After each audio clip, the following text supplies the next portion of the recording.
각 처소에서 영상으로 예배드리시는 우리 모든 성도님들께서는 용모를 단정히 하시고 또한 마음과 정성을 다하셔서 예배로 영광 돌리시기를 바라겠습니다. 우리 다 같이 일어나셔서 모든 영광을 하나님께 찬양하심으로 12월 셋째 주 2부 예배로 살아계신 하나님 앞에 영광을 돌리겠습니다.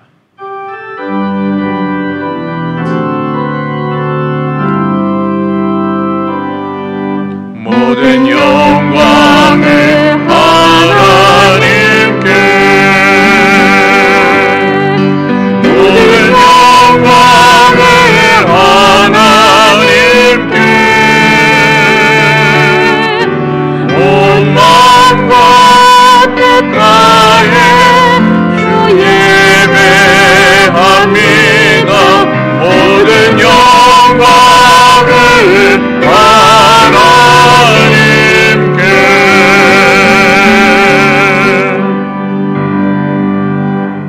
하나님은 영이시니 예배하는 자가 영과 진리로 예배할지니라. 아멘.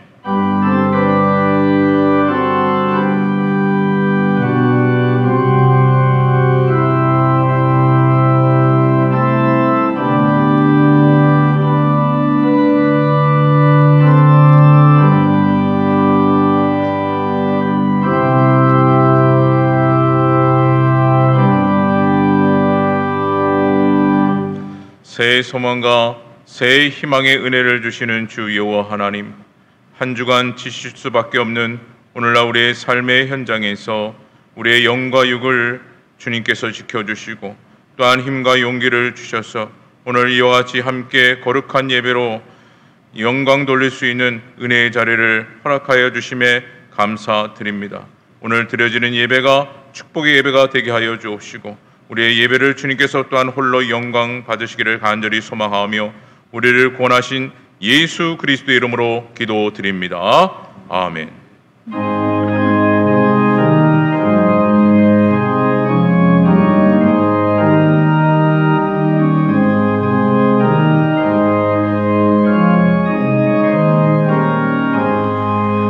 영광의 왕께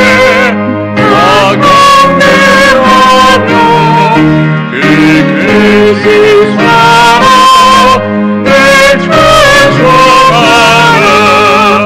예부터 영원히 참여한 맹세를 그 영광의 주를 다 찬송하라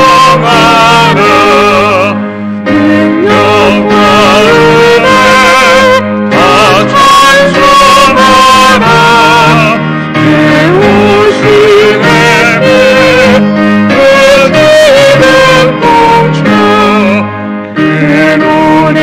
소리로 주노하시라 폭풍의 날개로 날아가신다 저 아름답고 놀라우네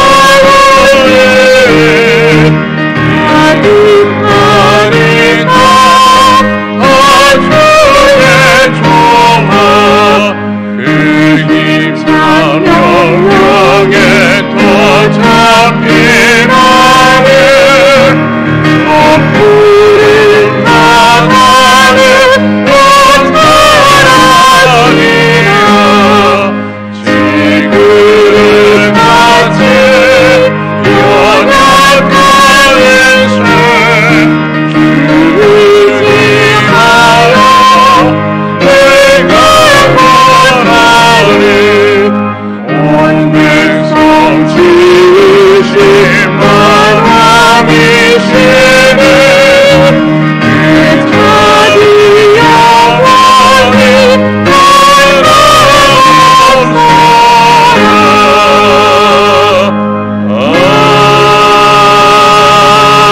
아멘. 찬송하리로다. 주 이스라엘의 하나님이여 그 백성을 돌보사 속량하시며 우리를 위하여 구원의 뿔을 그 종 다윗의 집에 일으키셨으니 이것은 주께서 예로부터 거룩한 선지자의 입으로 말씀하신 바와 같이 우리 원수에게서와 우리를 미워하는 모든 자의 손에서 구원하시는 일이라. 우리 조상을 긍휼히 여기시며 그 거룩한 언약을 기억하셨으니 곧 우리 조상 아브라함에게 하신 맹세라. 우리가 원수의 손에서 건지심을 받고 종신토록 주의 앞에서 성결과 의로 두려움이 없이 섬기게 하리라 하셨도다. 이는 우리의 하나님의 긍휼로 인함이라. 이로써 돋는 해가 위로부터 우리에게 임하여 어둠과 죽음의 그늘에 앉은 자에게 비치고 우리 발을 평강의 길로 인도하시리로다. 그러므로 주께서 친히 징조를 너희에게 주실 것이라. 보라, 처녀가 잉태하여 아들을 낳을 것이요 그의 이름을 임마누엘이라 하리라. 아멘. 전능하사 천지를 만드신 하나님 아버지를 내가 믿사오며 그 외아들 우리 주 예수 그리스도를 믿사오니 이는 성령으로 잉태하사 동정녀 마리아에게 낳으시고 본디오 빌라도에게 고난을 받으사 십자가에 못 박혀 죽으시고 장사한 지 사흘 만에 죽은 자 가운데서 다시 살아나시며 하늘에 오르사 전능하신 하나님 우편에 앉아 계시다가 저희로서 산자와 죽은 자를 심판하러 오시리라. 성령을 믿사오며 거룩한 공예와 성도가 서로 교통하는 것과 죄를 사하여 주시는 것과 몸이 다시 사는 것과 영원히 사는 것을 믿사옵나이다. 아멘.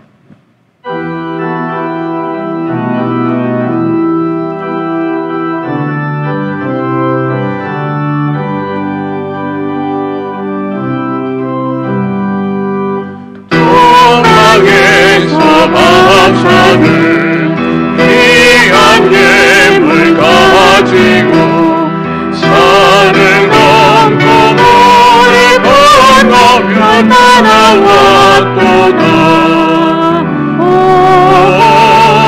단일 밤에 맑은 별 아름답고 빛나면 아기 예수 계신 곳에 우리 인도하여라.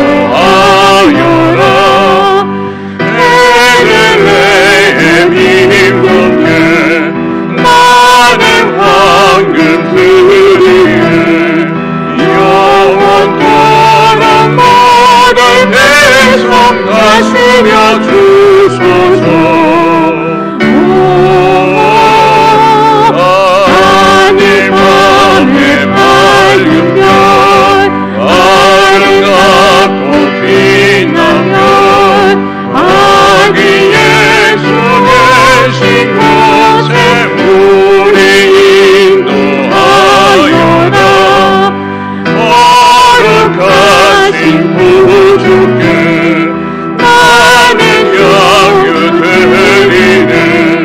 만국 백성 찬송 드려 하늘 주 섬기세. 하늘 밤에 맑은 별 아름답고 빛나며 아기 예수 계신 곳에 우리 인도하여라. 저의 죽을 몸 위에 나를 올려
전능하신 하나님께서 친히 인간의 몸을 입으시고 낮고 천한 이 땅 위에 만왕의 왕으로 오셨음을 찬양과 감사와 영광을 올려드립니다. 오늘 또 복된 날 온 교회와 온 성도들이 하나님의 몸된 성전 한 곳에 모여 하나님 앞에 예배하며 영광 돌려야 되겠지만은 현실 앞에서 하나님이여 이제 이 바이러스를 통하여서 가정에서 각 처소에서 하나님 앞에 예배를 올려드립니다. 성령 하나님 이 시간 이곳에 오시고 각 처소마다 찾아가 주셔서 우리의 예배를 통해서 큰 영광 받아 주시옵소서. 지나온 모든 세월들이 하나님의 은혜요 하나님의 도우심 속에서 살았던 저희들이지만 여전히 불순종의 모습으로 이 시간도 왔습니다. 우리를 위해 십자가에서 흘리신 주님의 그 정결한 보혈로 우리의 모든 죄악들을 용서하여 주시옵소서. 우리 대한민국을 사랑하신 하나님, 여기까지 인도하심을 감사를 드립니다. 이 민족과 이 백성들을 궁일이 여기시사 참으로 평화의 왕으로 오신 메시아를 영접함으로 이 땅 위에 참으로 하늘의 자유와 평화를 충만하게 내려 주시옵소서. 이 땅 위에 많은 교회들을 세우시고 그리스도의 몸된 교회를 통하여 영광 받으시는 하나님, 우리 성광교회를 통하여서 일하시며 영광 받으시니 감사를 드립니다. 금년 한 해도 하나님과 말씀과 교회 중심을 통하여 온전히 주의 뜻을 이루게 하신 하나님, 이제 아버지 하나님의 여러 일꾼들을 통하여 또 주님의 일을 잘 감당할 수 있도록 은혜 주신 하나님, 새해에도 새 일꾼들에게 성령과 말씀과 능력의 충만함을 허락하사 저들이 주님 안에서 모든 사명들을 잘 감당할 수 있도록 은혜를 주셔서 하나님의 몸된 교회가 평안하고 든든히 세워져 갈 수 있도록 은혜를 베풀어 주옵소서. 사랑의 하나님 아버지, 오늘 또 하나님의 사랑받은 자녀들이 하나님의 몸된 교회와 각 처소에서 이 시간 예배를 드립니다. 저들이 간절히 하나님의 은혜를 사모하는 마음으로 드리오니 성령 하나님 심령마다 찾아가 주셔서 저들의 간구하는 바를 들어주시고 저들에게 하늘의 큰 은혜를 충만하게 내려 주시옵소서. 이 시간도 주의 사자 담임 목사님 이제 말씀을 들고 오셨습니다. 임마누엘 하나님께서 이곳에 찾아와 주셔서 우리와 함께 하시고 전하시는 담임 목사님의 입술을 조장하사 온전히 진리의 말씀 선포되게 하옵소서. 듣는 저희들은 그 말씀을 통하여 온전히 주의 뜻대로 살아가는 우리의 심령들이 될 수 있도록 이 시간도 은혜를 베풀어 주옵소서. 이 시간도 선교제마다 하나님 기억하여 주시고 또 원치 않는 질병과 사고를 통하여 고통당하는 성도들에게 찾아가 주시사 주님 만져주시고 고쳐주시옵소서. 오늘 또 모든 예배 위에 하나님 함께 하시고 은혜 베풀어 주실 하나님을 소망하며 다시 오심과 약속하신 예수님의 이름으로 기도 올리옵나이다. 아멘.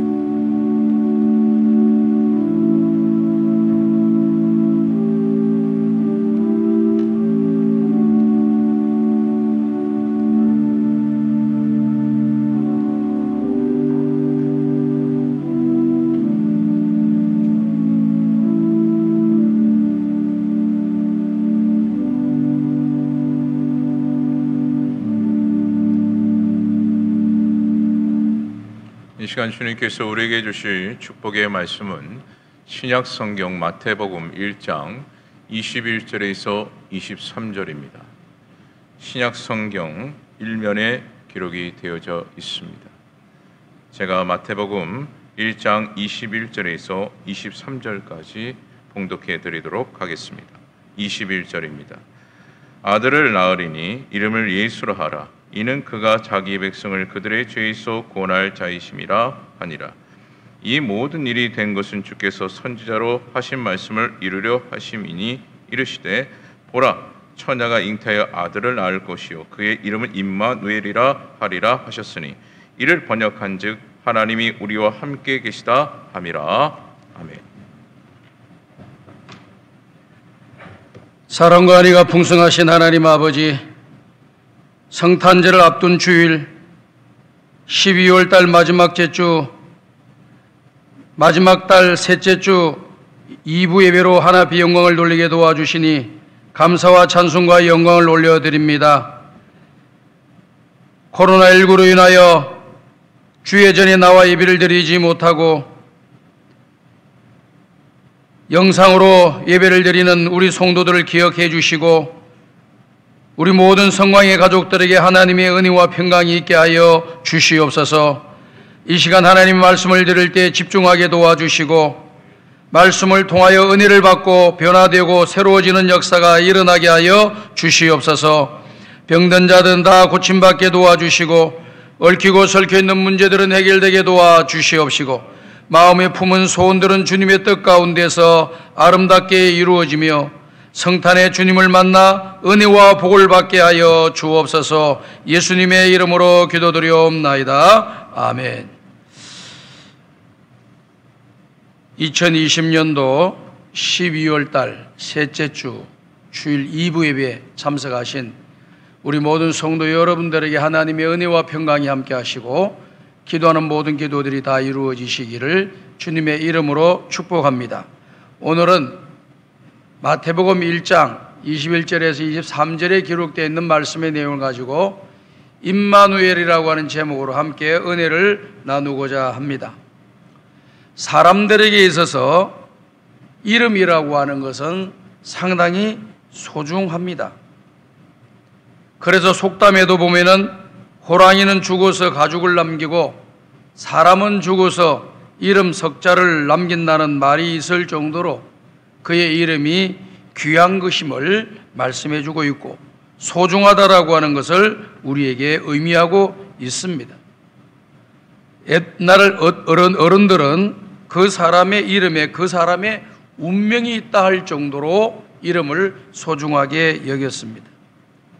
오늘날도 많은 가정들이 자녀를 낳게 되게 되면은 그 이름을 뭐라고 지을까 아주 고민을 많이 하고 언언을 많이 하고 과거에 같으면은 옥편사전을 앞 1장부터 마지막까지 다 뒤져보면서 어떤 단어가 좋을까 하고 그 한문의 의미까지 찾아내 가지고 이렇게 이름을 정하는 일에 열심을 내고 관심을 가졌던 것을 우리가 잘 알 수 있습니다.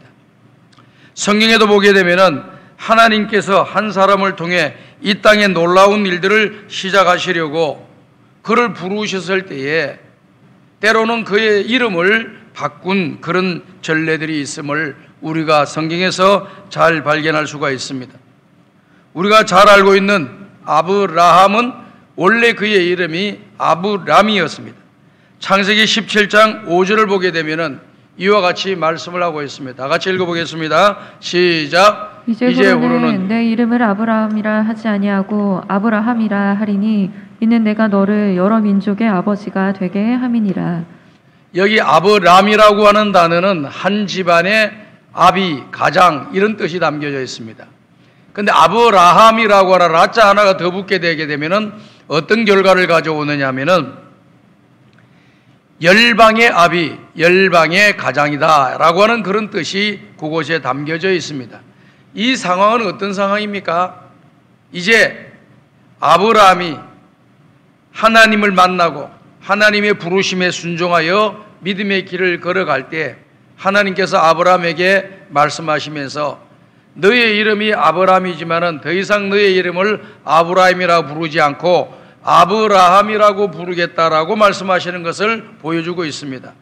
그러니까 예수를 믿기 전에 하나님을 믿기 전에 이전의 아브라함의 모습과 하나님을 만나고 난 뒤에 그의 이름이 달라졌다는 것이죠. 하나님을 믿기 전에 만나기 전에는 아브라함 한 가정의 아비일 뿐인데 하나님을 믿고 나니까 하나님께서 그에게 한 가정의 아비로 두지 아니하시고 열국의 아비로 그를 사용하실 것을 그에게 은혜와 복을 내려주실 것을 약속하고 있는 것을 이곳에서 보여주고 있는 것입니다. 그의 손자인 야곱도 마찬가지예요. 야곱도 창세기 32장 27절에서 28절을 보면은 그 사람이 그에게 이르되 내 이름이 무엇이냐? 그가 이르되 야곱이니이다. 그가 이르되 내 이름을 다시는 야곱이라 부를 것이 아니요 이스라엘이라 부를 것이니 이는 너가 하나님과 및 사람들과 겨루어 이겼음이라 라고 말씀했습니다. 지금 이것은 어떤 장면이냐면은 하란의 외삼촌 집 라반이라고 하는 외삼촌 집에서 20년 동안 거기에서 지내다가 이제 자기 고향으로 돌아왔습니다. 아버지 집으로 돌아왔습니다. 거기에서 형님 에스가 너무나도 두려웠던 것이죠. 근데 하나님 앞에 간절히 기도하는 때에 하나님의 사자가 그에게 나타나서 그와 더불어 씨름을 하는 거예요. 그리고 이 야곱이 하나님 이 사자에게 이야기를 하기를 나에게 복을 주시지 않으면 떠나갈 수가 없습니다 하고 그 다리를 붙잡았다고 하잖아요. 그랬더니 그 사자가 그 야곱의 한두 뼈를 쳤는데도 불구하고 계속해서 붙잡는 그의 모습을 바라보면서 한 말씀이 바로 이 말씀이에요. 네 이름이 도대체 무엇이냐? 예, 야곱입니다. 너희 이름이 지금 야곱이지만은 더 이상 너희의 이름을 야곱이라고 부르지 않겠고 너희의 이름을 이스라엘이라고 부르리라 라고 말씀했습니다. 앞으로 미래에 너희의 이름을 이스라엘이라고 부를 거다 이렇게 말씀을 해준 겁니다. 미래형이에요. 창세기 35장에 가서 창세기 28장에 약속했던 소원했던 야곱이 그 소원을 다 이루는 장면이 베델에 올라가서 하나님 앞에 제사를 드리는 장면이었습니다. 하나님 앞에 마지막 소원했던 것을 이루는 그 순간에 하나님께서 그에게 나타나서 말씀하시는 내용이 바로 그와 같은 내용입니다. 너희의 이름이 야곱이다마는 더 이상 너희의 이름을 야곱이라고 부르지 아니하고 너희의 이름을 이스라엘로 부르리라. 그때부터 이스라엘이라는 이름으로 계속해서 언급되고 있는 것을 우리가 보여주고 있는 것이지요. 그렇기 때문에 예수님 하나님을 만나기 이전에 야곱, 하나님의 그 음성을 듣기 이전에 그 야곱은 어떤 모습으로 살았습니까? 속이는 자, 투쟁하는 자, 싸우는 자, 욕심이 많은 자, 이런 자로 살았어요. 근데 야복강가에서 예수님 만나고 하나님 만나고 그 다음에 35장에서 하나님 만나고 난 뒤부터 그는 인생이 달라지기 시작하는 거예요. 그리고 성경을 우리가 창세기 잘 보게 되면은요, 이름이 바뀌어진 이스라엘이라고 하는 이름을 받은 이 야곱의 생활의 모습을 보면요, 그 이전에는 흠이 많아요. 그런데 이스라엘이라고 부르리라고 하는 35장, 창세기 35장 이후에 야곱이 죽는 날까지 야곱의 모습을 바라보면은 야곱이 흠잡을 데가 없습니다. 실수도 하지 아니하고 하나님 앞에 잘못을 범하지도 아니하고 잘 살아갔던 것을 보여주고 있는 것이죠. 믿음의 조상답게 멋있게 신앙의 길을 잘 걸어간 것을 우리에게 보여주고 있습니다. 요한복음 1장 42절도 보면 신약에 보니까요, 이름을 바꿔준 사례가 나와요. 데리고 예수께 오니 예수께서 보시고 이르시되 너가 요한의 아들 시몬이니 장차 게바라 하리라 하시니라. 게바는 번역하면 베드로라 라고 말씀을 했습니다. 이 베드로가 예수님을 만나기 전에 그의 이름이 시몬이었어요. 시몬이었는데 예수님을 영접하고 예수님의 말씀에 순종해서 하나님 나라의 복음을 전하기 위해서 믿음의 길을 걸어가기 위해서 그의 생명을 조금 더 귀한 것으로 여기지 아니하고 다 바치는 역사가 일어나잖아요. 믿기 전에 베드로는 시몬이었지만은 믿고 난 뒤부터는 그의 이름이 베드로라고 하는 이름으로 하나님 나라와 영광을 위해 쓰임받는 훌륭한 인물이 된 것을 보게 됩니다. 요한복음을 보게 되게 되면은 베드로가 예수님을 부인하고 난 뒤에 부활하신 예수님을 만나게 되잖아요. 만나게 되었을 때 우리 예수님께서 이 베드로에게 찾아오셔서 말씀하십니다. 시몬 베드로에게 말씀하시되 너가 나를 사랑하느냐? 너가 나를 사랑하느냐? 3번 물어보고 그에게 하나님께서 그에게 맡겨주신 사명을 그에게 이야기해 주잖아요. 그러면서 그의 이름이 베드로란 이름으로 두 번 다시 시몬이라 부르지 않고 베드로란 이름으로 계속해서 성경에 기록이 되어져 있는 것을 우리가 보게 됩니다. 크게 보게 되면 어떤 역사입니까? 하나님을 만나거나 예수님을 만나기 이전에 자기의 모습, 하나님을 만나고 예수님을 만나고 난 뒤에 자기의 모습에 이름이 달라졌다는 겁니다. 의미가 달라졌다는 거예요. 또 성경을 보게 되면은 이 사도 바울이 있잖아요. 바울이 원래 이름이 사울이었어요. 다메섹에서 예수님 만나고 난 뒤부터 그 이후에 그의 이름은 한두 번 사울이 나오다가 그 이후에는 계속해서 바울로 변해져 있는 것을 우리에게 보여주고 있습니다. 사울이라고 하는 뜻은 무슨 뜻이냐면 큰 자라고 하는 뜻이에요. 바울이라고 하는 뜻은 무슨 뜻이냐면 작은 자라고 하는 뜻입니다.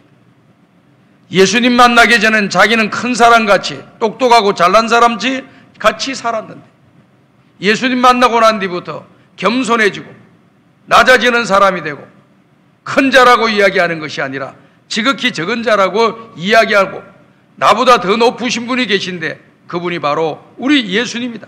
더 위대한 분이 계신데 그분이 예수님이다 하고 예수님을 전하는 복음의 전도자, 사도가 된 것을 우리가 잘 알고 있습니다. 이처럼 이름이 바뀌어졌다고요. 제가 과거에도 이 설교를 한번 보니까요, 어떤 분이 찾아와서 이야기를 합니다. 목사님, 내가 어릴 때부터 다닐 때 가지고 있던 이름이 있는데 이 이름이 우리 어머니가, 우리 아버지가 절에 다니면서 이름을 지어놓은 이름입니다.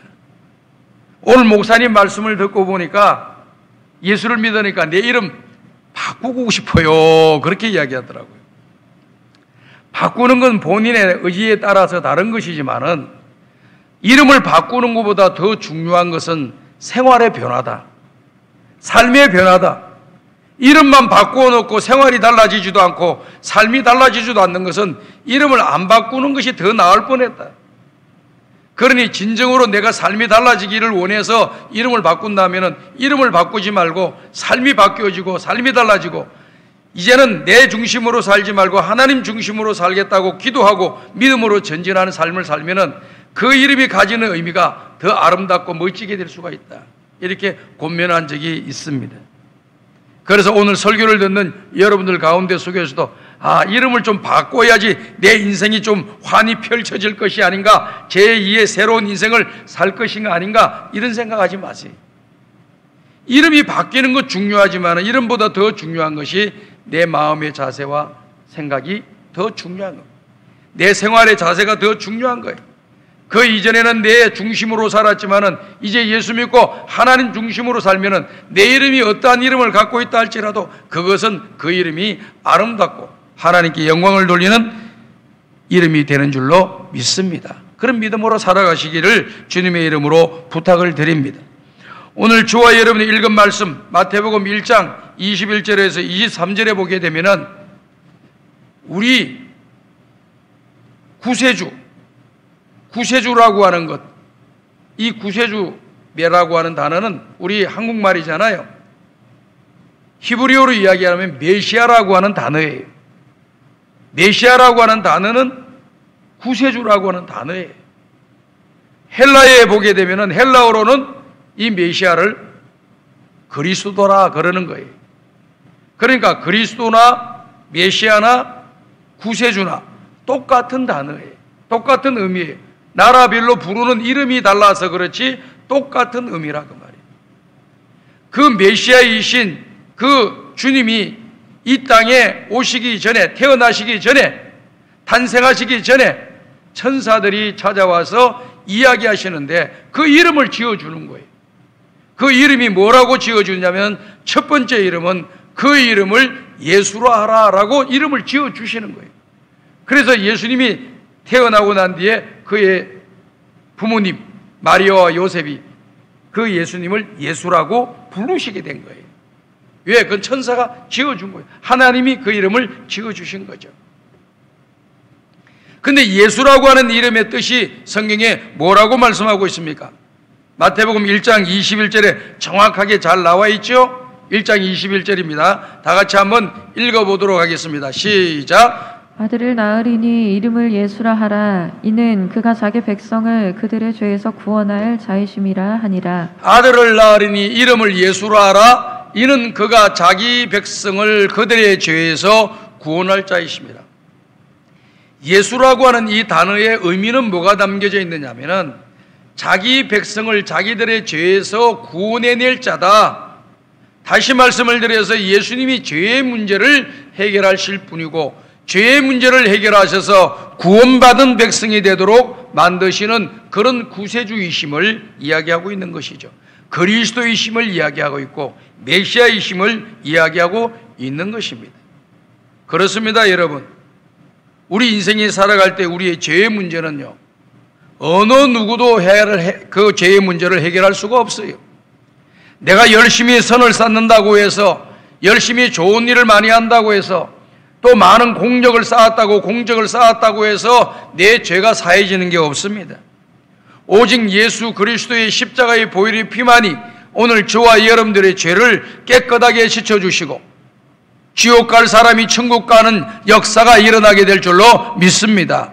죄인이 변하여 의인이 되는 역사가 일어나는 겁니다. 이것은 세상에 어떤 것 갖고 되지 않고 예수님을 만나고 예수님을 믿을 때만이 그와 같은 역사가 일어나는 것이죠. 그래서 예수님은 자기 백성을 그들의 죄에서 구원해 주실 자라고 하는 것을 분명하게 말씀해 주시면서 예수님이 우리의 메시아가 되시고 구세주 되심을 말씀해 주었습니다. 예수의 이름 속에 이런 의미가 담겨져 있다, 뜻이 담겨져 있다, 그 말씀입니다. 그 다음에 두 번째 이름은 무엇과 하니 마태복음 1장 23절에 나와 있는 단어입니다. 다 같이 한번 읽어보겠습니다. 시작. 보라, 처녀가 잉태하여 아들을 낳을 것이요 그의 이름은 임마누엘이라 하리라 하셨으니 이를 번역한즉 하나님이 우리와 함께 계시다 함이라. 자, 보라, 처녀가 잉태하여 아들을 낳을 것이요 그의 이름은 임마누엘이라고 하리라 라고 하는 이 말씀에 나온 이사야 7장에 나와 있는 말씀의 예언에 대한 내용을 그대로 여기다가 옮겨놓은 겁니다. 집에 가서 앉아 보세요. 지금 찾지 마시고요. 7장에 보게 되면은 이 말씀이 그대로 나와 있어요. 보라, 처녀가 잉태하여 아들을 낳을 것이요 그의 이름은 임마누엘이라 하리라 하셨으니 이를 번역한즉 하나님이 우리와 함께 계시다 함이라 라고 하는 말씀입니다. 다시 말씀을 드려서 구약 성경에 예언해 놓으신 앞으로 메시아가 오실 것인데 그 메시아의 이름은 임마누엘이라고 해라. 근데 누구에게 나느냐? 동정녀, 처녀에게 잉태되어서 낳게 되는 아들임을 말씀해 주고 있는 것입니다. 임마누엘이라고 하는 단어는 하나님이 우리와 함께 계시다라고 하는 그런 뜻입니다. 그렇습니다, 여러분. 우리 예수님이 이 땅에 오신 것은요, 인간의 몸을 입으시고 오셨지만 예수님은 하나님이세요. 하나님이신 그분이 우리의 죄의 문제를 해결하고 죄인이 변하여 의인이 되고 하나님의 자녀가 되는 권세를 우리에게 주시기 위해서 예수님만이 그 일을 하실 수밖에 없기 때문에, 예수님만의 죄의 문제를 해결할 수밖에 없기 때문에 하나님께서 예수님을 이 땅으로 인간의 몸으로 보내주신 거예요. 이걸 가리켜서 인카네이션이라고 하는 거예요. 성육신하셨다라고 하는 그런 말씀입니다. 그래서 예수님이 이 땅에 오셔서 성육신하셔서 오신 그 예수님은 사람이지만은 사람으로 끝나는 분이 아니고 그분은 바로 하나님이시다라고 하는 것을 우리에게 이야기하고 있는 것이죠. 그러니까 성경에서 우리가 보게 되면, 요한복음에 보게 되면은 제자들이 이야기를 하지 않았습니까? 이런 이야기를 하지요. 사람들이 이렇게 하나님을 보여주라, 하나님을 보이면 믿겠다, 그렇게 이야기를 하는 거예요. 그럴 때 우리 예수님이 뭐라고 말씀했습니까? 너희가 나를 보고도 아직 하나님을 보여달라고 하느냐? 내가 바로 하늘에서 내려온 그 하나님의 아들 예수 그리스도이심을 이야기하고 있는 것이죠. 그러면서 뭐라고 말씀합니까? 나를 본 자는 하나님을 본 자요. 다 같이 한번 따라 읽어봅시다. 나를 본 자는 하나님을 본 자요.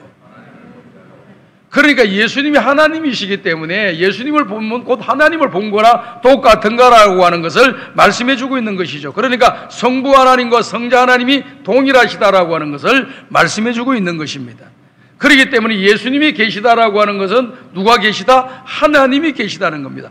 그 예수님이 나와 함께 계시다 그러면 어떻게 됩니까? 하나님이 나와 함께 계시다, 이렇게 되는 것입니다.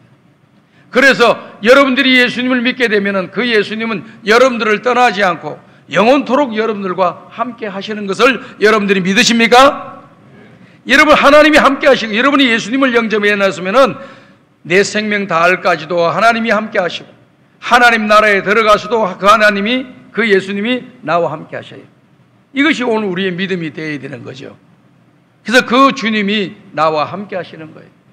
이 고난한 고달픈 세상, 고난이 많은 이 세상, 험한 이 세상 살아가는데 나와 함께 하시는 분이 계시는데 그분이 누구냐? 예수님이셔요. 우리가 믿는 예수님이 나와 함께 동행하셔요. 그 주님이 뭐라고 말씀하셨습니까? 세상 끝날까지 너희와 항상 함께 하리라. 세상 끝날까지 나와 함께 하시는 분이 계신데 그분이 누구냐? 우리 예수님이셔요. 우리의 구주이신 예수님이셔요.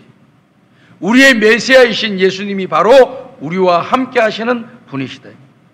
세상의 모든 사람들은 다 나를 떠나간다 할지라도 나를 영원토록 떠나가지 않는 분이 계신데 그분이 딱 한 분 계셔요. 그분이 바로 예수님이셔요. 예수님이 이제 이번 주 금요일 날 오신 날짜잖아요. 우리가 성탄절을 맞이하는 그러한 기쁨의 또 축제의 역사가 우리에게 기다리고 있는 겁니다. 그 이전에 오늘 우리는 그 예수님의 오심이 어떠한 의미를 갖고 있고 그 예수님이 가지고 있는 이름의 뜻이 무엇인지 신약과 구약에 나타나 있는 말씀을 통해서 우리가 살펴보고 있는 것입니다.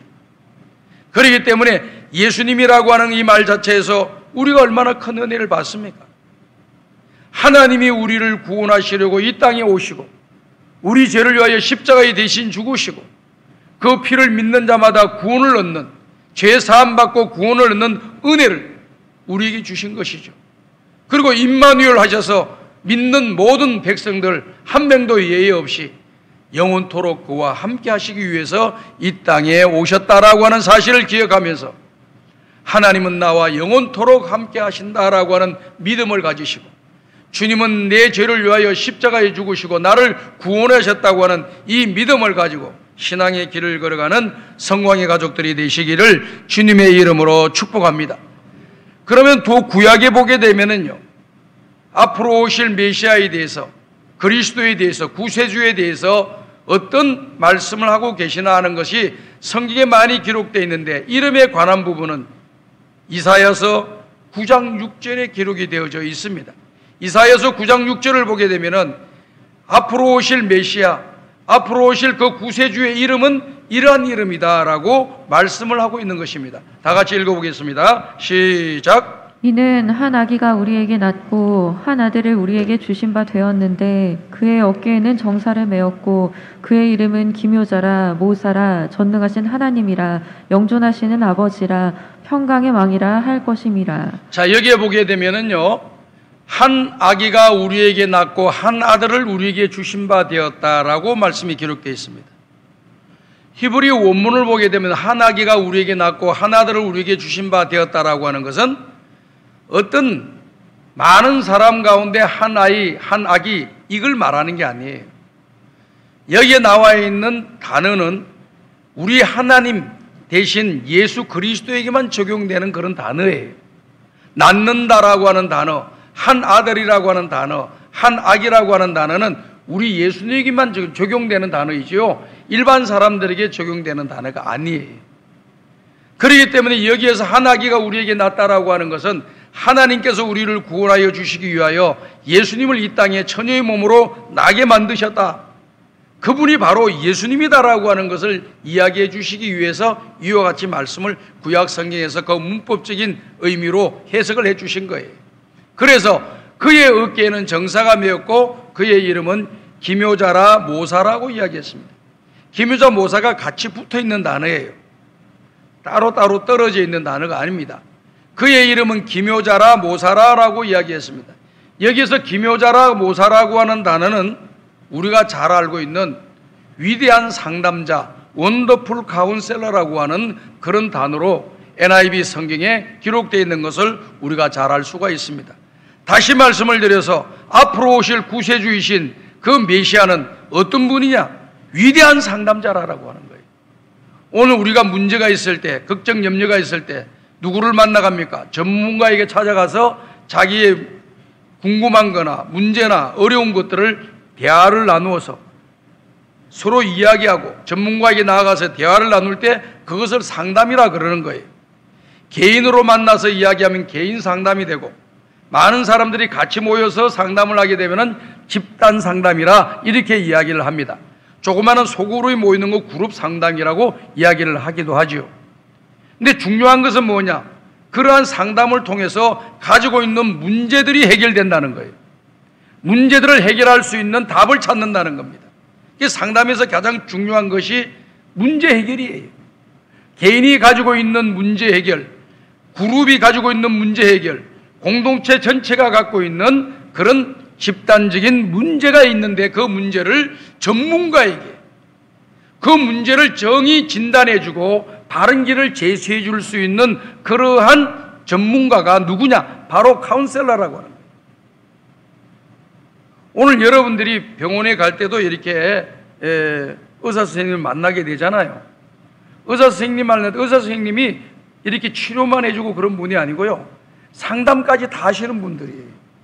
특별히 정신과에 이 전공을 하시고 또 정신과 의사로서 활동하시는 분들은요, 치료하는 것이 정신적인 문제를 치료하기 때문에 가지고 있는 정신적인 문제를 상담을 통해서 올바른 의학적인 지식을 가지고 그를 처방해서 그 사람을 그 정신적인 문제에서 해결해 주려고 하는 전문가가 바로 정신과 의사입니다. 근데 오늘날 우리들은요, 정신과 의사한테 가가지고 무슨 상담을 하고 치료를 받아가고 찾아가면은 우리 인식이 조금 잘못되어 있어가지고 그는 정신적으로 뭐 문제가 있는 거 아니냐라고 생각하는 사람들이 많아가지고 정신과에 자기 문제가 겪고 있는데, 괴로움을 겪고 있는데 아무도 문제를 해결해 주지 못하고 답답해서 자기가 이제 어떻게 할 줄 모르는 그런 상황 속에서 막상 찾아가면 해결이 될 일들이 수도 없이 많이 있는데, 그런 사람들이 가지고 있는 그런 생각들, 이미지 때문에 병원을 찾지 않는 사람들이 많아가지고 정신적으로 고통을 당하고 문제를 가지는 사람들이 상당히 많이 있습니다. 여러분들 잘 알으셔야 될 것은 뭐냐면요, 이 정신과 교수들, 의사님들도요, 시간이 되면은요, 또 다른 정신과 의사, 친구, 동료 교수들한테 찾아가서 자기가 상담합니다. 왜 상담하는 줄 아세요? 다른 사람의 어려운 이야기를 계속 듣다 보니 자기의 머리에도 혼란이 오고 심리적으로 지장을 받고 심정적으로도 좀 지장을 받는 거예요. 그러니까 자기가 또 문제가 생긴 거예요. 자기가 그 많은 사람들을 이야기를 듣다 보니까 이 문제를 가지고 다른 동료 교수나 또 의사에게 찾아가서 내가 이렇게 환자를 많이 다루다 보니까 이런 염려와 걱정이 생겼다, 야 이런 고민이 생겼다, 이런 힘든 일이 생겼다 할 때 그분이 또 잘 이렇게 또 설명을 해줘요. 그러니 신경과에 있는 의사에게 찾아가는 사람은 정신적인 문제만 있어 찾아가는 것이 아니라 사람이 때로는 염려와 걱정, 근심이 생기고 어떤 일들이 생겼을 때에 수시로 찾아가서 대화 나누는 그런 카운셀러라고 여러분들이 보시면서 여러분들이 찾아가시고 또 지도받을 건 지도받고 처방받을 건 처방받아가지고 살아가야죠.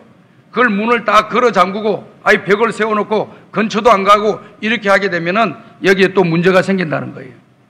그런데 문제는 뭐냐? 사람에게 아무리 찾아가도 100% 문제가 해결되는 게 없어요. 그런데 전능하신 하나님, 바로 예수 그리스도, 이 땅에 오실 그분은 원더풀 카운셀러이기, 위대한 상담자이기 때문에 우리 인류가 겪고 우리가 가져야 될 이런 인생의 문제 다 이것을 가지고 주님 앞에 가지고 나오게 되면은 주님이 그 문제를 해결해 주신다고 하는 것이 특징이에요. 자, 우리가 비근한 예를 들어서 우리 인간이 해결할 수 없는 문제가 뭐가 있을까요? 세 가지로 보고 있습니다. 첫 번째, 우리 인생의 죽음의 문제를 해결할 사람은 아무도 없어요. 젊을 때는 죽음의 공포와 두려움이 없습니다. 그러나 나이가 들면 들수록 이 죽음이 시간이 다가오면 다가올수록 이 죽음이라고 하는 것이 큰 태산처럼 다가온다고 합니다.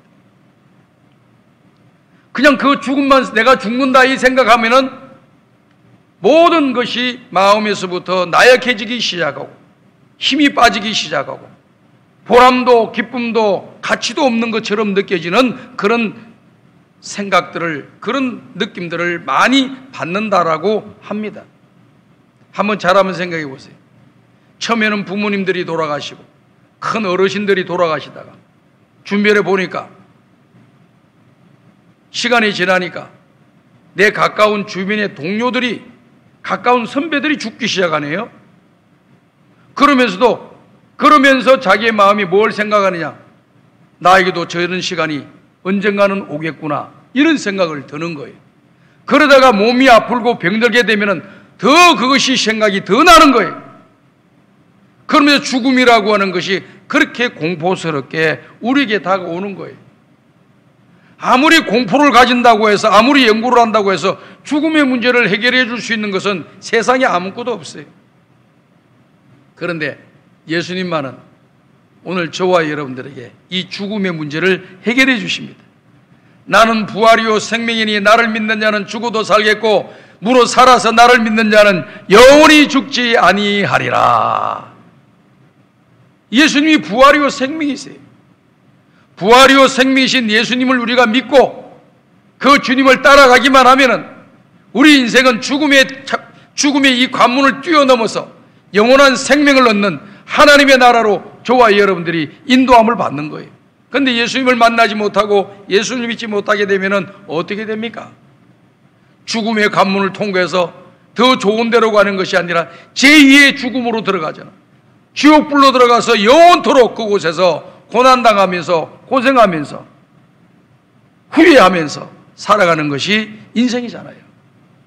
그런데 우리 예수님은 바로 원더풀 카운셀러로서 오늘 저와 여러분이 가지고 있는 이 죽음의 문제도 말씀을 통해서 우리에게 해결을 주셨어요.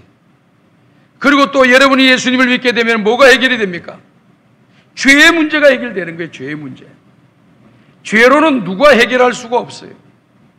내가 돈을 많이 낸다고 죄가 해결되는 것도 아니고, 머리가 좋다고 죄의 문제가 해결되는 것이 아니고, 권력이 있다고 해서 죄의 문제가 해결되는 게 아니에요. 오직 죄의 문제는 예수님만이 그 죄를 사해 줄 수가 있고, 예수님의 십자가의 보혈의 피만이 오늘 저와 여러분들을 죄와 사망에서 구원하여 주실 줄로 믿습니다. 우리 죄를 다 용서해 주시는 거예요. 에베소서 2장을 보면은 죄와 허물로 죽었던 너희를 살리셨도다. 우리는 이미 죄와 허물로 죽은 존재들이에요. 죽어가고 있는 존재가 아니라 이미 죽은 존재예요. 죽은 존재인데 완전히 죽어있는 우리를 완전히 살려내셨다는 거예요. 누가요? 예수님이.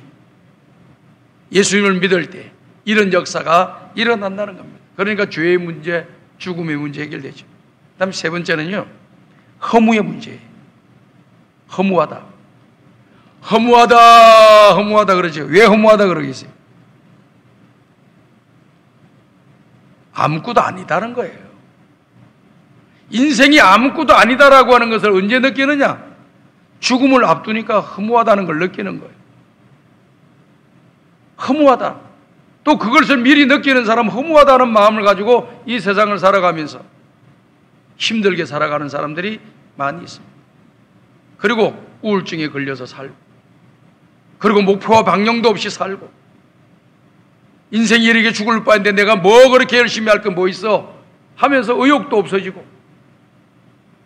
꿈도 없어지고 희망도 없어지는 그런 결과를 가져와요. 허무하다. 전도서에 보게 되면은 솔로몬이 그렇게 고백했지 않습니까? 헛되고 헛되니 모든 것이 헛되도다. 해 아래서 수고하는 모든 것이 다 헛되도다. 이렇게 말씀했습니다. 이 말씀의 뜻은 뭡니까? 하나님 없이 이 땅에서 이 일도 하고 저 일도 하고 이런 계획 세우고 저런 계획 세우고 이런 모든 일들이 다 헛된 것으로 돌아간다는 거예요. 그러나 우리가 하나님을 믿을 때는 이 일도 저 일도 이 하나님께 영광이 되고 보람이 되고 기쁨이 되고 소망이 되고 상급이 되고 면류관이 되는 역사가 일어나게 될 줄로 믿습니다. 그러니까 이런 은혜를 우리에게 주시는 거예요. 누가 주십니까? 영원한 상담자이신 예수님이 오늘 저와 여러분들에게 주시는 거예요. 그걸 주시려고 이번 성탄절에 우리 예수님이 오신 거예요. 그래서 여러분들이 문제가 있으면 누굴 찾아가야 되겠어요? 때로는 사람도 찾아가야 되지만은 가장 중요한 것은, 내 인생의 문제는 하나님을 찾아야만이, 예수님을 만나야만이, 예수님을 찾아가야만이 문제가 해결된다는 사실을 여러분들이 믿으시고 예수님을 더욱더 환영하고 영접하시는 여러분들 되시기를 주님의 이름으로 축복합니다. 수고하고 무거운 짐을 진 자들아 다 내게로 오라. 내가 너희를 쉬게 하리라. 너희는 마음에 근심하지 말라. 하나님을 믿으니 또 나를 믿어라. 아무것도 염려하지 말고 오직 모든 일에 기도와 간구로 너희 구할 것을 감사함으로 하나님께 아뢰라. 그러면 모든 지각이 뛰어나신 하나님의 평강이 그리스도 예수 안에서 너희 마음의 생각을 지켜주시리라 말씀했습니다.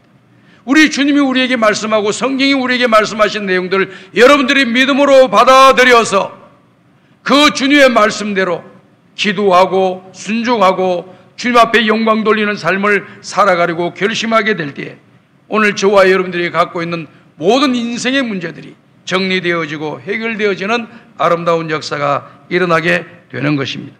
그 다음에 두 번째 주신 이사야 선지자가 앞으로 오실 메시아의 이름에 대해서 말씀하시는데 그의 이름은 전능하신 하나님이라고 하는 이름을 말씀해 주고 있습니다.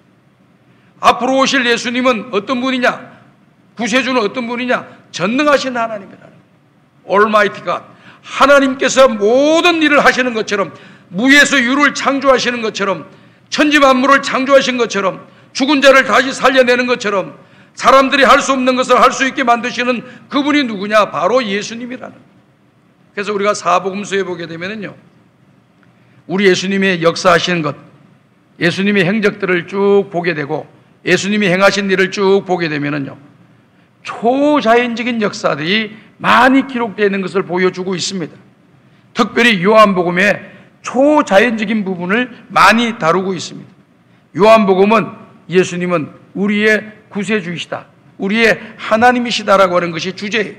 그러니까 하나님이시기 때문에 사람들이 가지고 있는 모든 생활들 속에서 삶을 살아가면서 그 하나님께서, 그 예수님께서 놀라운 기적과 이적을 바라는데 사람이 힘으로 하지 못할 수 없는 것이고 하나님만이 하실 수 있는 그런 일들을 많이 요한복음에 기록해 놓은 것을 우리가 보게 되는 것이죠.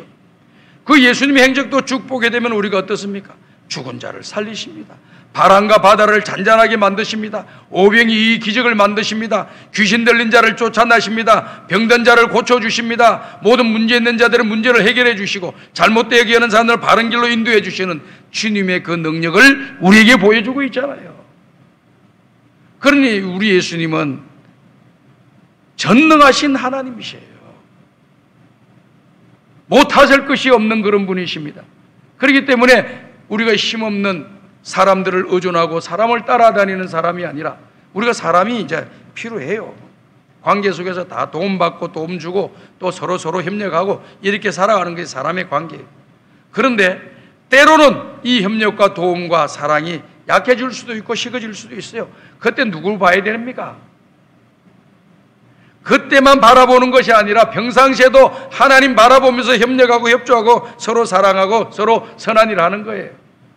그리고 모든 것이 다 끊어지고 안 된다 할지라도 그때도 하나님 사랑하고 하나님 바라보고 하나님 의지하며 살아가는 거예요. 왜? 그 주님이 전능하신 하나님으로 오늘 저와 여러분들의 모든 문제를 해결해 주실 것이기 때문입니다. 하나님을 바라보시면 하나님께서 새 힘을 공급해 주실 줄로 믿습니다. 오직 여호와를 앙망하는 자는 새 힘을 주시리니, 여기에서 새 힘이라고 하는 것은 우리가 갖고 있는 힘이 아니에요. 또 다른 힘을 말하는 겁니다. 내 힘으로 되지 않는데 하나님을 바라보고 하나님께 기도하게 되고 하나님을 찾게 될 때 그 주님이 새로운 힘을 우리에게 부어주시는 거예요. 새로운 힘을 부어주어서 문제를 극복하고 이기도록 능히 감당하도록 만들어주신다. 누가 하신다는 겁니까? 성탄절에 오신 예수님이 그 은혜를 우리에게 주시는 거예요. 믿으시면 아멘 하시기 바랍니다. 이런 은혜를 꼭 받으시고 이번 성탄절에 이런 주님을 만나셔서 우리에게 얽히고 설켜 있는 모든 문제를 디디고 일어서는 큰 은혜와 복을 받으시기를 주님의 이름으로 축복합니다. 세 번째 보게 되면 누가 나오느냐면, 어떤 이름이 나오느냐는 영존하시는 아버지라고 나와 있습니다.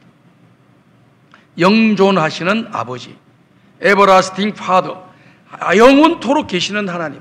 영원토록 계시는데 영원토록 계시는 존재만 계시는 것이 아니고 그 하나님이 존재하고 계시고 나와 함께 계신다. 이런 뜻이 담겨져 있는 거예요. 영존하시는 하나님, 영원토록 존재하시고 영원토록 나와 함께 하시는 그런 하나님임을 이야기를 해주고 있는 거예요. 사랑하는 우리 모든 성광의 가족 여러분들, 우리 예수님은요, 어제나 오늘이나 내일 영원토록 동일하신 분이세요. 과거에 이적을 베풀어 주시고 우리에게 역사하셨던 능력의 주님이 지금도 우리에게 역사하시고 우리에게 능력을 주십니다. 우리의 모든 필요를 채워주시는 분이십니다. 그리고 앞으로 미래에도 주님이 우리의 필요를 채워주시고 우리의 꿈을 이루어주시고 우리에게 은혜와 능력을 부어넣어 주시는 분, 그 주님이 나와 함께 계신다는 거예요. 요한복음 14장을 보게 되면 어떤 내용이 나오냐면은 우리 예수님께서 이제 십자가에 죽으시고 이제 하늘나라로 올라가시게 부활을 성천하시는 그런 시점 이전에, 이제 십자가에 달리기 시작하는 이전입니다. 제자들에게 하신 말씀이 이런 말씀이었습니다. 애고하신 거죠. 내가 이제 아버지께로 갈 때가 됐다. 아버지께로 갈 때가 되었는데 내가 아버지께 기도를 드리는데 그 기도의 내용은 또 다른 보혜사를 내사 저희들을 고아와 같이 버려두지 않고 그들과 함께 하시기를 위하여 기도하겠다고 했습니다. 무슨 뜻입니까? 본인이 보혜사이셔요. 근데 또 다른 보혜사, 이제 본인이 이제 우리 예수님께서 성천하시고 성령님을 보내주시겠다는 뜻입니다. 성령님이 보혜사예요. 보혜사라고 하는 것은 뭘 말하는 겁니까? 우리를 도와주시는 분. 그런데 성경에 나와 있는 내용은 고아와 같이 너희를 버려두지 않고 너희와 함께하고 너희를 도와주는데 언제까지 도와주나? 영원토록 도와주신다. 이야, 이게보다 더 큰 은혜가 어디 있습니까? 여러분을 영원토록 도와주실 분은 예수님 한 분밖에 없다는 사실을 여러분들이 믿으시기를 주의 이름으로 축복합니다. 나를 도와주시고 나와 함께 하실 분은 하나님 한 분밖에 없어요. 사람이 왜 외로울까요? 외롭다는 이런 집사님들도 있고 또 이렇게 권사님들도 있고 그러더라고. 내가 보니 뭐가 외로우셔요? 외롭다라고 하는 걸 가만히 생각을 해봤습니다. 그걸 생각을 해보니까 왜 외로운가? 그럼 그분에게 가족이 없느냐? 또 교회 동료들이 없느냐? 사회 동료들이 없느냐? 친구들이 없느냐? 다 있습니다. 다 있는데 외롭다 그래요. 무슨 뜻입니까? 사람들이 많이 있어도, 가족들이 다 있어도 내 마음 알아주지 못하고 내 마음을 만져주지 못하고 나는 외톨이 같은 모습으로 살아갈 때 외롭다고 그렇게 이야기하는 거예요. 이 말씀 들어보니까 나는 외로운 사람이 맞아, 이런 사람들도 있을 거예요. 그러나 여러분, 사람은요 외로울 수밖에 없어요. 시간이 지나면은 내 주변에 있는 사람들이 다 나를 떠납니다. 내 부모님도 나를 그렇게 사랑해 주시고 나를 위해 주는 부모님도 시간 되면 떠나시고, 내 사랑하는 친구들도, 너 없으면 못 산다고 하는 친구들도 뭐 딴 나라로 가기도 하고 지방으로 가기도 하고 심지어는 죽기도 하고 자꾸 떠나. 그래서 나이가 많이 드신 사람일수록 더 외로운 거예요. 왜? 주변에 친구도 하나도 없어. 다 죽었어. 그게 외로운 거예요. 외롭게 사는 거예요. 그런데 우리가 분명히 기억해야 될 것은 뭐냐? 우리를 외롭게 내버려 두지 않는 분이 계신데 그분이 누구냐? 내가 믿는 예수님이셔요. 그 예수님과 함께 동행하면 외로움을 이길 수 있는 능력이 생길 줄 믿습니다. 예수님과 함께 동행할 때 우리의 마음이 기쁨이 있고 즐거움이 있고 소망이 넘치고 기쁨이 넘치는 역사가 일어나게 될 줄 믿습니다. 이 은혜를 여러분들이 받으셔야 되는 거예요. 신앙생활 하면서. 이 은혜가 있을 때 세상 사람들이 다 나를 멀리한다 할지라도 나는 주님 안에서 평안을 누릴 수 있는 사람이 될 수가 있는 겁니다. 다윗이 그렇게 고백했지 않습니까? 천만인이 나를 둘러 진치고 나를 죽인다 할지라도 하나님은 내 표신이시니 나는 안전하리라. 무슨 말입니까? 천만인이 나를 죽이려고 달라고. 얼마나 혼자인데 외로웠겠어요. 근데 하나님이 나와 함께 하시고 하나님이 내 편이시니까 내 마음은 안정되어 있다, 외롭지 않다, 평안하다, 이 말을 해주는 거예요. 이런 믿음 좀 우리가 가지고 있으면 얼마나 좋을까? 저는 담임 목사로서 여러분들에게 바라는 것은 이런 믿음의 100분의 1, 1000분이라도 꼭 가지고 살면 좋겠어. 그래서 어떤 위기를 이겨내고 어떤 상황을 이겨낼 수 있는 능력을 우리 주님으로부터 매번 공급받으면 좋겠지만 한 번이라도 공급받아서 여러분들이 마음에 힘과 용기를 얻어가지고 믿음의 뿌리를 내리고 믿음의 견고한 사람들이 되고 또 성장하는 사람들이 되는 그런 은혜가 우리 모두에게 임하기를 간절히 바랍니다. 히브리서 13장 8절 보면은 예수 그리스도는 어제나 오늘이나 영원토록 동일하시다고 했습니다. 나를 사랑하시기 위하여 십자가에 죽으신 그 예수님은 여전히 지금도 나를 사랑하고 앞으로 나를 사랑하시고 영원토록 나를 사랑해 주실 줄로 믿습니다. 믿으십니까? 그분이 나의 아버지시에요. 아버지라는 것은 나를 보호해 주시는 분이시에요. 나를 지켜주시는 분이에요. 나를 사랑해 주는 분이에요.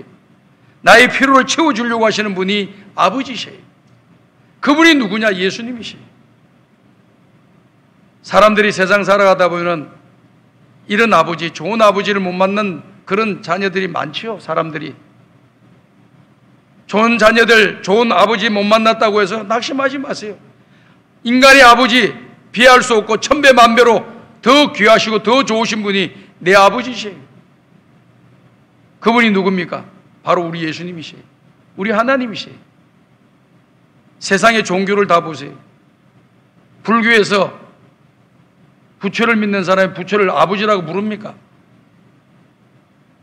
유교에서 유교를 믿는 사람들이 유교를 이 창시자를 아버지라고 부르질 않아요. 힌두교도 마찬가지고 어느 종교도 아버지라고 부르는 나라는 없어. 한번 집에 가서 여러분 사전 한번 찾아봐. 검색을 해보라고. 아버지라고 부르는 종교는 아무 데도 없어. 기독교만이. 기독교만 아버지라는 단어를 썼어요. 그 아버지를 붙잡으셔야 돼요. 그럴 때 하나님의 은혜가 우리에게 넘치게 될 줄로 믿습니다. 마지막입니다. 이 성탄절에 오실 예수님은 평강의 왕이십니다. 평강의 왕이라고 하는 것은 뭘 말씀하고 계십니까?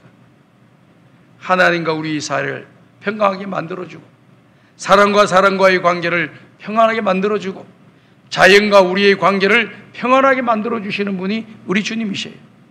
무엇보다도 우리의 마음속에서부터 평안을 주시는 분이 우리 주님이세요.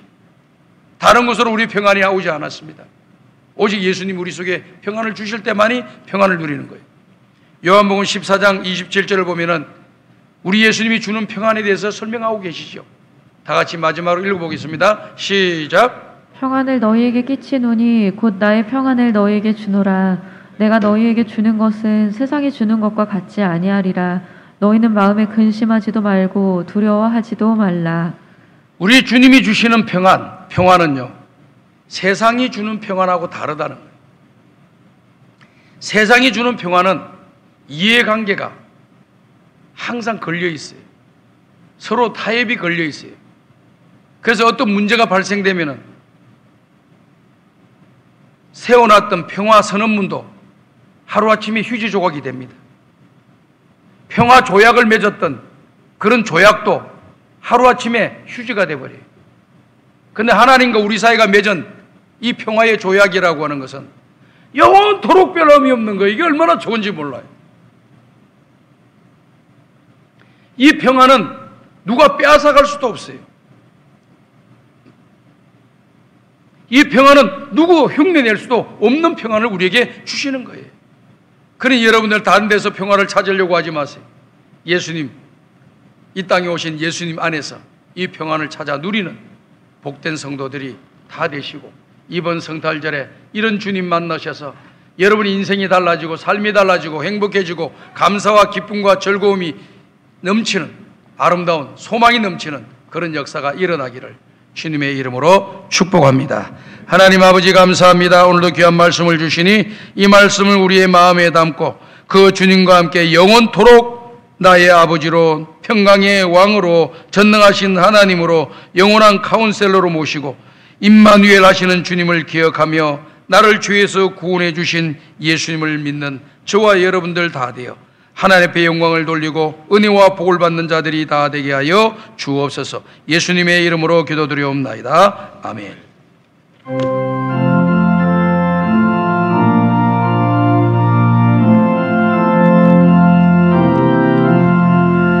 천지에 있는 이름 중 비하고 높은 이름 주 다시기 전 지으신 우주의 이름 예수 주 앞에 엎드려 그 이름 찬송하는 내 귀에 들린 말씀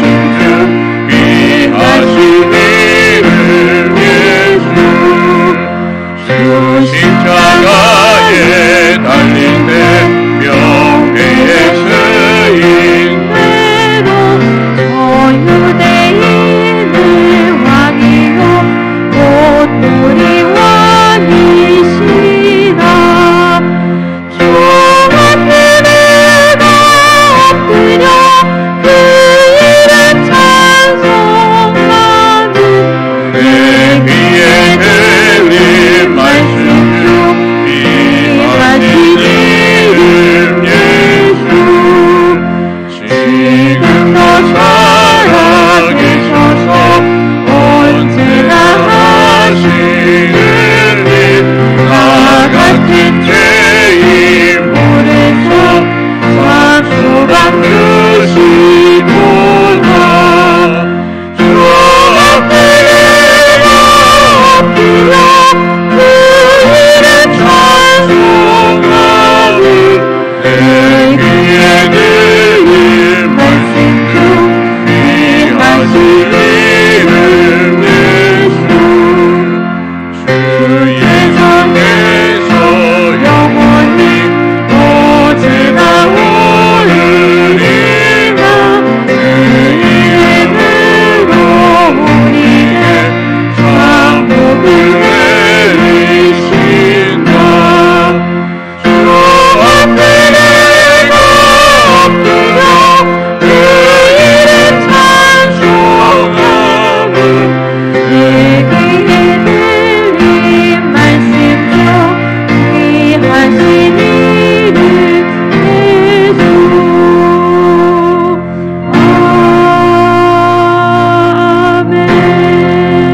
아멘. 하나님 아버지, 오늘도 주의 전에 나오면서 마음과 뜻을 모은 귀한 예물을 주님 앞에 드립니다. 11제물을 드립니다. 성경금을 드립니다. 장한금을 드립니다. 이 예물이 쓰여지는 곳에 하나님 나라가 확정되어지고 주구하는 영혼이 세워지며 하나님의 몸된 교회가 평안하고 든든히 세워져 가게 하여 주시옵소서. 주의 전에 나오며 감사물을 드립니다. 생일을 맞이해 감사합니다. 장례를 잘 치르고 나와서 예배를 드리게 하시니 감사합니다. 기도응답 주시니 감사합니다. 병에서 고침받게 도와주시니 감사합니다.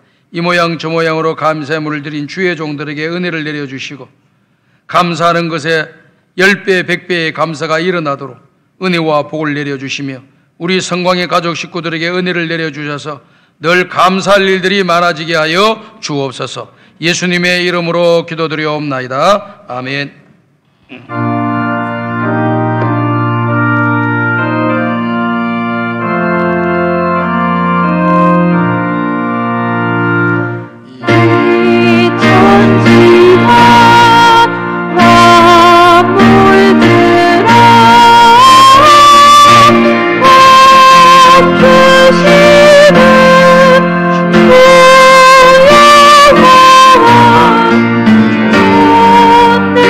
주여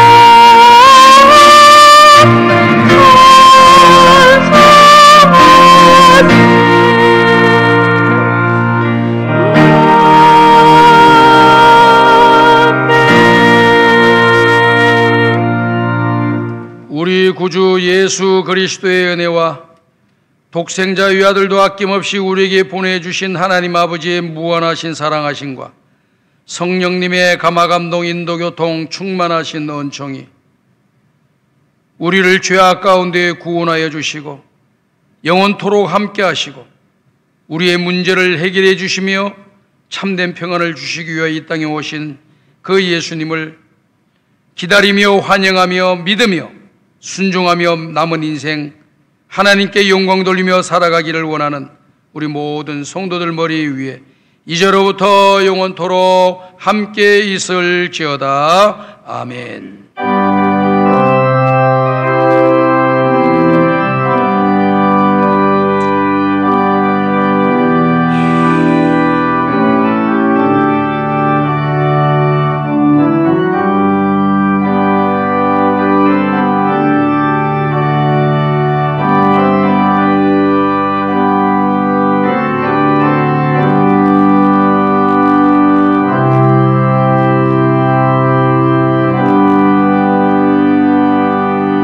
자리에 앉아주시기 바랍니다. 교회 소식 알려드리겠습니다.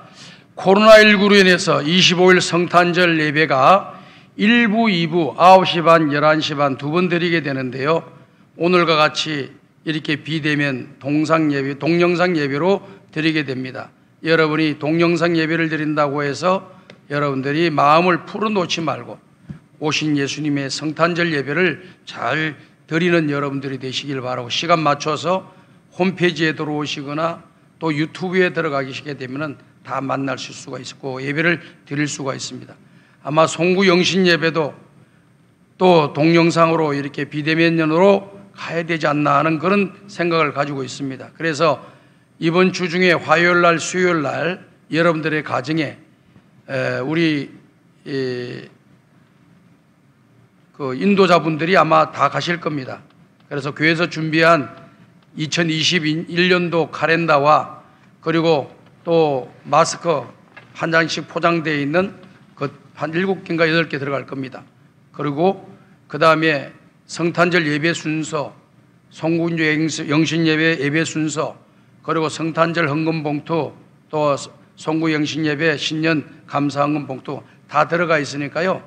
여러분께서 기도하시면서 잘 준비하셔서 기도 대행진에 일주일에 한 번 나오는 기도행진에 나오셔서 헌금함에다가 넣어주시고 사무실에다가 접수를 하면 되겠습니다. 그리고 또 나오지 못하시는 분들은요 온라인으로 이렇게 우리 교회 온라인 번호가 적혀 있잖아요. 거기다가 여러분들이 감사 헌금과 11조 헌금을 드리시기를 바랍니다.